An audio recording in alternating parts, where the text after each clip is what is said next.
Hey, what's going on? It's Matt Polis, and it's time for another episode of MeatSauce for Tuesday, February the 23rd, 2021. This is episode number 19. Welcome back. Thanks for joining me. There hasn't been too much happening here over the last week.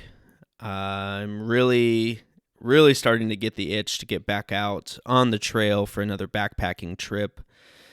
It seems like we might finally be starting to slowly thaw out a bit from this winter. I know the last couple of days it's been upper 30s. I know it's supposed to get up into the 40s by the weekend, so you can hear everything just like dripping outside.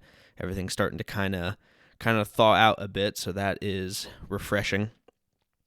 And I'll certainly go backpacking when it's still cold out. I actually like when it's a little cooler or colder. I don't know, there's less bugs and there's less people. And those are two of my favorite things. But we had about a foot of snow on the ground, plus sub 10 degree temps at night. So that kind of weather isn't really the most fun to backpack in. It would be an experience for sure, but trying to hike through all of that would just be exhausting.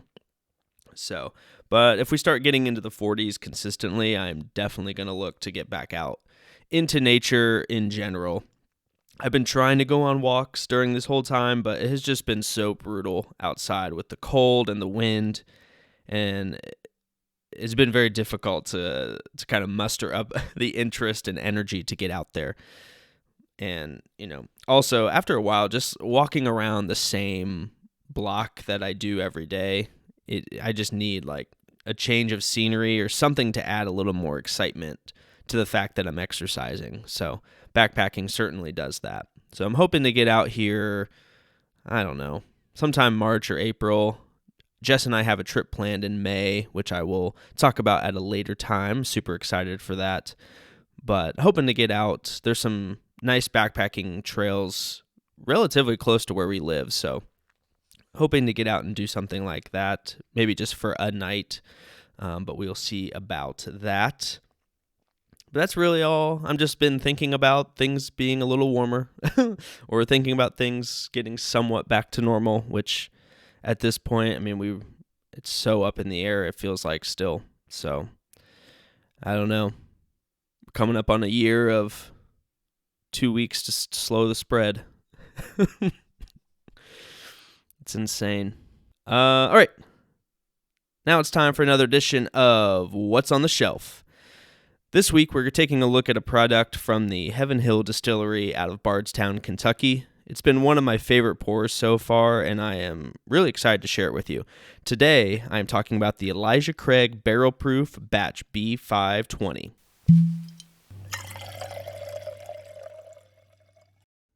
The Heaven Hill Distillery was originally co-founded in 1935 by the Shapiro brothers. The original distillery was in Bardstown, Kentucky, but due to a massive fire in 1996, Heaven Hill ended up buying a new distillery location in Louisville, Kentucky in 1999. Heaven Hill is responsible for a lot of different spirits that are probably pretty recognizable to the average consumer. Along with Elijah Craig, they also produce Henry McKenna, Larceny, Old Fitzgerald, Pikesville, Parker's Heritage, and Evan Williams. And I'm sure I'm missing some, but they certainly produce a lot of the products that are out there.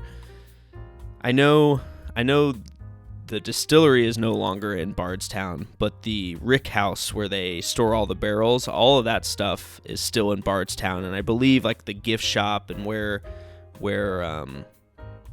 you, the customer, can go to visit, I think is in Bardstown. You might be able to visit in Louisville as well, but I know that the rick house where the barrels are kept is in Bardstown, and I know like a gift shop and stuff is there too. A little bit about Elijah Craig. He was a Baptist preacher, and in 1789, he was the first distiller to age his whiskey in a new charred oak barrel, which today is now required to be considered bourbon. It has to be aged in a new oak barrel. I don't think the barrels have to be charred, but I know a lot of people do that now. A lot of distilleries do char of some sort. I talked about last week the alligator char 4, char 5. But the spirit has to at least be aged in new oak barrels to be considered bourbon. The barrel proof line of Elijah Craig has 3 separate releases each year that provides 3 different batches of the barrel proof bourbon. Typically, the first batch of the year comes out in January, followed by the second batch in May, and the final batch in September. So the Elijah Craig that I have is the B batch, which came out in May of 2020, which is why it's called B520. Elijah Craig Barrel Proof is 12 years old. It's non-chill filtered, which basically means it goes from the barrel to the bottle, keeping all the rich flavors and oil from when it was in the barrel, which a lot of people, any videos I watch on any bourbons, anyone that says it's non-chill filtered, they are just obsessed with that. And I totally get why. Having all those rich flavors and oils that don't get filtered out prior to bottling just gives you a whole different experience. It doesn't make the bourbon thin at all. It kind of keeps it kind of sticky, kind of just coats your whole mouth and kind of lingers on your palate for a long time. So I totally get why they like the non-chill filtered so much. The mash bill is 78% corn, 12% malted barley, and 10% rye. It has a very rich and dark amber color to it. This specific batch comes in at 127.2 proof or 63.6% alcohol by volume.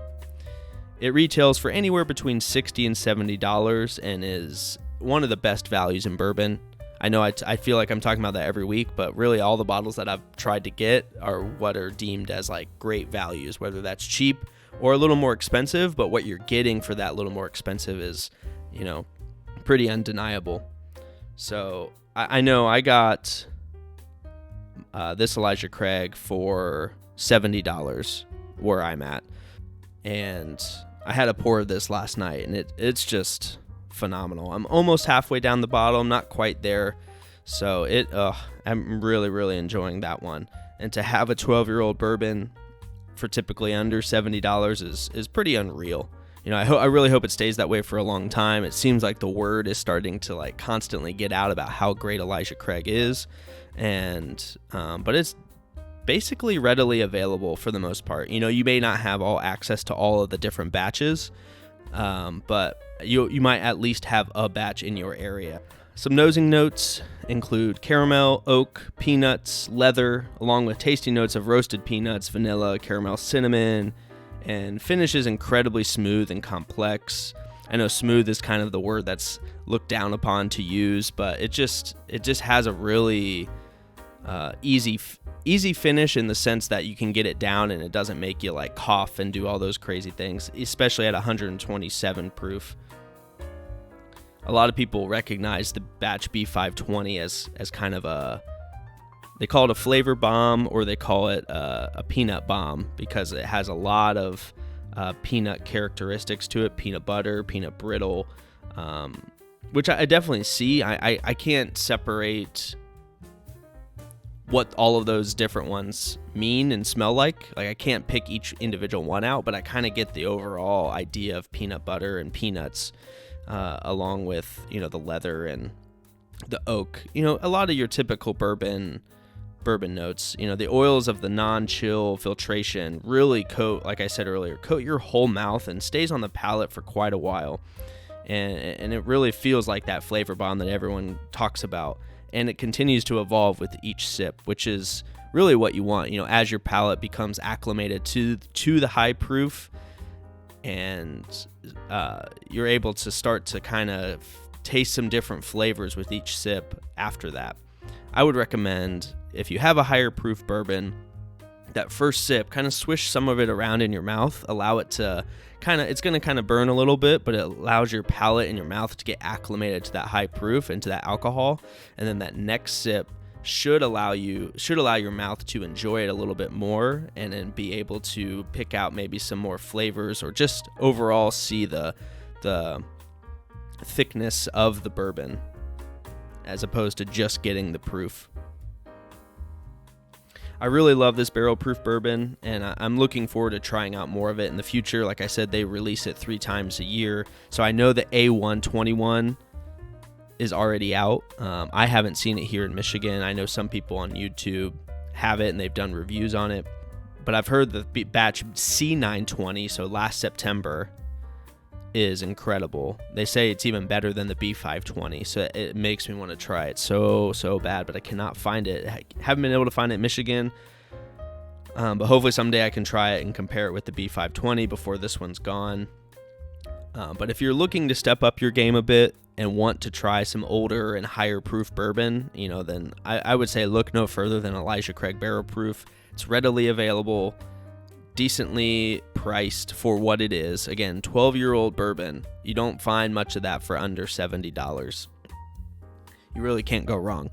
And if you want to try Elijah Craig, I was thinking about this last night. If you want to try Elijah Craig and maybe not have the hit to your wallet or have the higher proofs, maybe you're not quite into something super high in proof, I would try out the Elijah Craig small batch. That bottle I think is like $32, and I think it's like 94 proof. I don't have it here on the shelf, so I haven't done a review of it yet. Maybe I'll pick one up, and that way we just have it. But if you want to kind of learn about the tasting profile of the Elijah Craig line in general, and kind of understand, just how good they are, I would try the small batch out and then work your way up to a barrel proof, unless you just want to go right for it, kind of like I just kind of did. I don't know, but that's an option. It's a cheaper option, and it gets you starting to understand why everyone loves Elijah Craig so much. So you really can't go wrong, honestly. So that is this week's What's on the Shelf. Looking forward to doing these every week. Really enjoying learning about the bottles, sharing the bottles with you. And, for me being here at home, I can't stop looking at the bar cart. So it's fun for me to be able to grab something and share it with you and give some information. And I'm learning a lot of information along the way too. So it's been a lot of fun, and I hope you're enjoying it. All right, let's move on into some sports for the week. Real quick, did anybody else watch the Ohio State-Michigan basketball game from Sunday? I haven't watched much college basketball at all this season, but man, that game was so fun. It was ridiculous. Both teams are super good, like really, really good. Michigan's three-point shooting, ridiculous. Ohio State three-point shooting, ridiculous. Just all around, there's speed on the court, there's size on the court, there's aggressiveness on the court. It was back and forth really until the very end. I think Ohio State, from what I watched, it looked like Ohio State made just a few mistakes in the final minutes that allowed Michigan to capitalize, and they did, and pull ahead enough to where it was hard for Ohio State to battle back.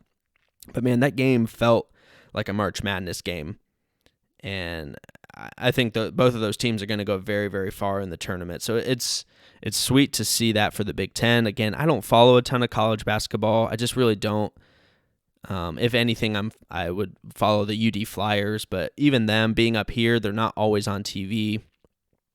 So it's just not something that I've ever really followed until the tournament. And I think there's a lot of people like me with that. They watch the tournament because the tournament's just crazy. But that game was really fun to watch. So shout out to Ohio State and to U of M. Both basketball teams are great. And that was such a fun game to watch. Turning now quickly to the NFL. J.J. Watt has asked that everyone give him a second on choosing a new team in a new city. He tweeted out last week, I scroll through DoorDash for like an hour before I pick a restaurant, man. You're going to have to give me a second to choose a new team and city, end quote. I really don't know where he's going to end up. I know that was in response to somebody asking, are you going to pick a team or nah? And then he said he takes an hour just to pick a restaurant on DoorDash. I really don't know where he's going to end up signing. A lot of people have mentioned him going home to Wisconsin and playing for the Packers.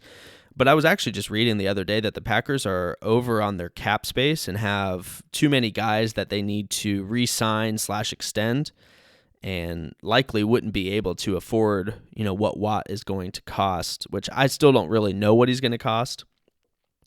But I would really like for him to come to Cleveland. I just don't know if it's going to happen. But the Browns do have over $30 million in cap space heading into the 2021 season, which is by far the most money by any team in the NFL, which is, to me and all Browns fans, is pretty freaking exciting that a playoff team from 2020 has that much cap space. Like, if you think about that, like, their team competed in the playoffs, won a game in the playoffs, and moved forward, and they still have $30 million to spend to bring in more talent. Like, I that's crazy to me. That's awesome. Another notable name that I would really be interested to see line up opposite of Myles Garrett is Von Miller of the Denver Broncos. The Broncos are reportedly thinking of moving on from him, and I know he and Myles Garrett are pretty close, having both attended Texas A&M. Some other names that are going to be on the market this offseason at defensive line are Tampa Bay's Shaquille Barrett. He's only 28 and has been a monster the last 2 seasons for the Buccaneers. He led the league in sacks in 2019 with 19.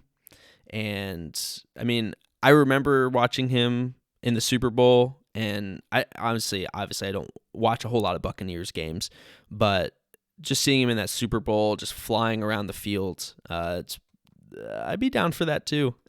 And then you have Bud Dupree from the Steelers. He was having a great season until he had a season-ending injury about midway through the 2020 season, unfortunately. But he's also a monster. I would be okay with that too. And then lastly, you've got Leonard Williams of the Giants, Trey Hendrickson of the Saints, and Carl Lawson of the Bengals. All potential names that the Browns could be looking at to bolster their defensive line heading into 2021. I mean, this whole offseason for the Browns is going to be about defense. It has to be. I mean, I'm sure there'll be some offensive things along the way. Like, I think they need to extend Rashard Higgins. You know, the question mark of what they're going to do with OBJ, if they're going to trade him or not. And, you know, they re-signed Kareem Hunt last offseason to 2 more years. So there's not a whole lot, other than picking up Baker Mayfield's option, there's not a whole lot that they really need to do on that offense. You know, and maybe they trade David Njoku. But I would like to see him bring in one more wide receiver just to complement Rashard Higgins on the outside if they do trade OBJ. But the defense has to be the focus because it was clearly the worst part of our game last year, you know, their game. So I remember Trey Hendrickson from the Saints. I really liked watching him. He seemed almost like a better Porter Gustin that played for the Browns this past season, which I didn't mind Porter Gustin very much at all. But I think Trey Hendrickson's kind of a better version of that. And then you got to figure out the linebacker situation. You got some young guys there. Hopefully they can continue to step up. I think Mack Wilson has to start taking that leap of not being kind of just this young guy anymore. He's got to start taking more of a veteran approach to the game. And then you've got a lot of secondary questions. You know, you have Greedy Williams on the corner who's been out. You know, who knows if he'll ever be back at 100%. I mean, hopefully. And then you've got Grant Delpit, who missed all of last year, who at the safety position, I'm really still excited to see what he's going to be. I think he's going to be pretty amazing. But then you've got just a bunch of holes that you kind of have to fill, and let's use some of that cap space or trades or whatever we need to do, and let's get some freaking monsters in there. That's what I'm talking about. I want to see everyone this whole offseason be like, holy crap, what is happening in Cleveland? In a good way. I want to see that defense just get so much talent, especially that they have the money to spend. Let's go. Let's see, some Reds news. Pitchers and catchers reported last Wednesday to Goodyear, Arizona. I think the rest of the team came in over the weekend to kick off the 2021 spring training. A couple notables from the weekend. Potential starting shortstop Kyle Farmer said that he was checking Twitter every day to see if the Reds had signed a shortstop during the offseason. Farmer did start 10 games at shortstop for the Reds in the abbreviated 60-game 2020 season. I'm really curious, though, to see what Farmer can do if he is the everyday starting shortstop. I mean, at this point, who is it going to be other than him? I know they have D Gordon. Maybe there's some sort of platoon there, but I don't know. If he's given consistent playing time and consistent at bats, maybe he can catapult into a solid all-around shortstop. I really don't question the defense at all, and I don't think anyone has questioned the Reds shortstop playing defense. It's always been about their offensive production. And at that position now in baseball, and it's been that way for a while, that position has to not necessarily be a huge power guy, but it's got to be a guy that can hit home runs, a guy that can get on base. He's kind of got to be able to do it all. And the Reds just haven't truly had that for, really a long time. I don't know. Kyle Farmer could be that, given the consistent playing time. So we'll have to see how spring training goes and what happens with that. Joey Votto, as always, is drawing a lot of attention as spring training is beginning. He's getting up there in age. His contract. We're actually getting close to the end of his contract here, which is crazy. He's still got, I think, 2 years, but to think that he signed that back in 2010, 2011, it's just feels like forever ago. But he spoke to the media for about 12 minutes, on Sunday, about bringing a championship to Cincinnati and also on his approach to hitting in the upcoming season. He said he kind of wants to get back to being a more fun hitter and starting to hit for more power instead of just trying to make contact and control the strike zone. So it may bring more strikeouts to his game, but honestly, in my opinion, a power-hitting Joey Votto is a much better Joey Votto for the Cincinnati Reds. We all love the consistent hitting. We all love how much he gets on base with walks, but we really need him to take control of this team this year. And I feel like we've all kind of wanted that for years. And, for the middle 2015, 16, 17, even 18, the team wasn't really there for Joey to be able to do that because there was just a bunch of guys who really probably didn't belong on a major league field in a lot of cases. So, but we've never seen him be like a legit leader on the club. And now you have a bunch of guys who are veteran players and know what it takes to win. And I think he has a chance, this year to be given his age and all of that, and his urgency to win a championship. He's got to kind of take control and not accept mediocrity on any facet of the game or any level. I don't know. We'll see what he does, but he said when his playing days are done, he doesn't want to come back to Cincy just to celebrate his career. He really wants to come back to celebrate a championship. And I'll be honest again, a lot of the talk that we hear from Joey at the beginning of each season is kind of the same old, honestly. He basically says the same things every year about his hitting, etc. And obviously his hitting is undeniable and it's incredible, but I feel like every year we just hear how he's taking this approach this year, and then the next year he's taking this approach, and he decided that approach wasn't working, so he's doing this approach. And I appreciate that on the level of being a fan and also a player back in my heyday and still playing softball today. I enjoy hearing the ins and outs of the thought process behind his, at-bats and all that, but we just want results, more results from the whole team. He really is a master of the game, and it has led, to unbelievable career results.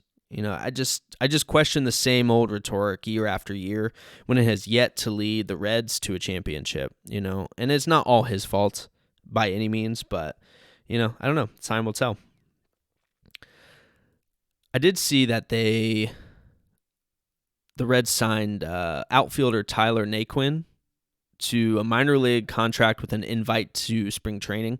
I remember that name. I know he played for the Cleveland Indians. I remember hearing that name consistently on the broadcast when they would play the Indians. So I am really interested to see what he can bring. Maybe it's somebody we don't really expect to be awesome, and maybe he ends up bringing some fire to the team, which would be well needed.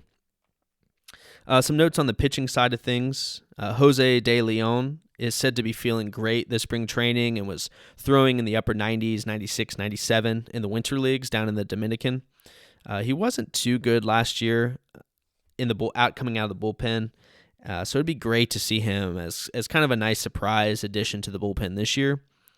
Hunter Green is also eyeing on getting to the majors this season. He said he's back to throwing 102, which is insane, 102 miles per hour, but is really more focused on his secondary pitches and continuing to develop those. I think I've said before, but I would love to see Hunter Green make it to the majors this season, just to finally start seeing the Reds farm system start to produce some quality talent and start to contribute to the Major League club. Like, that's the goal of Major League Baseball, is you draft these guys so young and then they stay in the minor leagues for really 3, 4, 5 years. And then they start to come up in their, early to mid 20s and start to produce. But we just haven't really seen that with Cincinnati, and other than Nick Senzel. And it's just kind of annoying. I want to start seeing, and I know we've traded a lot of pieces away to bring in bigger pieces, but I don't know. I think that's how the Cardinals have been so sustainably good, is that they've been able to have guys come up out of the minors and just produce immediately because their farm system is set up so well. Same with the Tampa Bay Rays. I mean, they have like no payroll and they made the World Series last year. So I don't know. It's gonna be interesting to see. I know I was kind of bashing on the Red season last week, but I really am excited. I'm excited to see what they can do. I'm just being realistic as much as I can, just to not get my hopes up on how good they're going to be, but I don't know. We'll see. Spring training games do start this upcoming weekend. The Reds will play the Indians at 3:05 p.m. on Sunday. Looking forward to watching some baseball again. I think that's going to do it for today's episode. Thanks so much for joining me. I hope you have a great rest of your week. Spring is almost here. Stay safe out there, and I will talk to you next week for episode 20. Hard to believe, going to be on 20 episodes. 20 episodes into this thing. Anyways, but until then, thanks for listening, and I'll talk to you next week. Bye, everybody.